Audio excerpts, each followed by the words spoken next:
മരിച്ച മകൻ്റെ മക്കൾക്ക് അനന്തരാവകാശം നൽകാത്ത ഇസ്ലാം. ഇസ്ലാമിനെ ഇകഴ്ത്തി കാണിക്കാൻ ശത്രുക്കൾ ഉന്നയിക്കാറുള്ള ഒരു ആരോപണമാണ് പിതാവ് ജീവിച്ചിരിക്കെ മകൻ മരിച്ചാൽ മകൻ്റെ മക്കൾക്ക് പിതാവിൻ്റെ സ്വത്തിൽ അവകാശമില്ല എന്നത്. എന്നാൽ എന്താണ് വാസ്തവം? ഒരു ഉദാഹരണത്തിലൂടെ ഇത് നമുക്ക് മനസ്സിലാക്കാം. നാം ജീവിക്കുന്നത് കേരളത്തിലാണല്ലോ. ഇവിടെ PSC വഴിയാണ് ഗവൺമെൻറ് അഭ്യസ്ത വിദ്യർക്ക് ജോലി നൽകുന്നത്. ഈ വിധം 2 അയൽവാസികൾക്ക് ജോലി കിട്ടിയെന്ന് സങ്കല്പിക്കുക. ഒരാൾ നേരത്തെ തന്നെ സമ്പന്നനാണ്, മറ്റേയാൾ പരമദരിദ്രനും. ഇതിൽ ധനികനായ ഉദ്യോഗാർത്ഥി പെൻഷനാകാൻ 5 മിനിറ്റ് ബാക്കി നിൽക്കെ മരിച്ചു. ധനികനല്ലാത്ത ഉദ്യോഗാർത്ഥി പെൻഷനായി 5 മിനിറ്റ് കഴിഞ്ഞും മരിച്ചു. നമ്മുടെ നിയമമനുസരിച്ച് ധനികൻ്റെ മകന് സർക്കാർ ആശ്രിത നിയമനം വഴി ജോലി നൽകും. എന്നാൽ ധനികനല്ലാത്ത ഉദ്യോഗാർത്ഥിയുടെ മകന് ജോലി നൽകില്ല. കാരണം അവൻ്റെ പിതാവ് പെൻഷനായ ശേഷമാണ് മരിച്ചത്.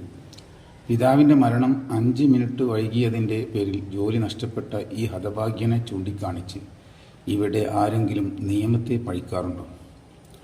ഇതുതന്നെയാണ് പിതാവിരിക്കെ മകൻ മരിച്ചാൽ മകൻ്റെ മക്കൾക്ക് പിതാമഹൻ്റെ സ്വത്തിൽ അവകാശം നഷ്ടപ്പെടുന്നതിൻ്റെയും അവസ്ഥ.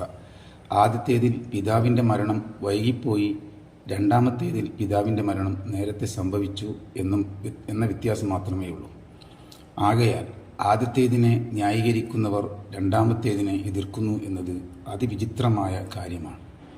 മനസ്സിലാക്കേണ്ടത്, ഒരു നിയമം രൂപപ്പെടുത്തുമ്പോൾ ഇപ്രകാരമല്ലാതെ സാധ്യമാകില്ല എന്നതാണ്. എന്നാൽ ഇതിലുപരിയായി ഇവിടെ മറ്റൊരു വസ്തുത കൂടിയുണ്ട്.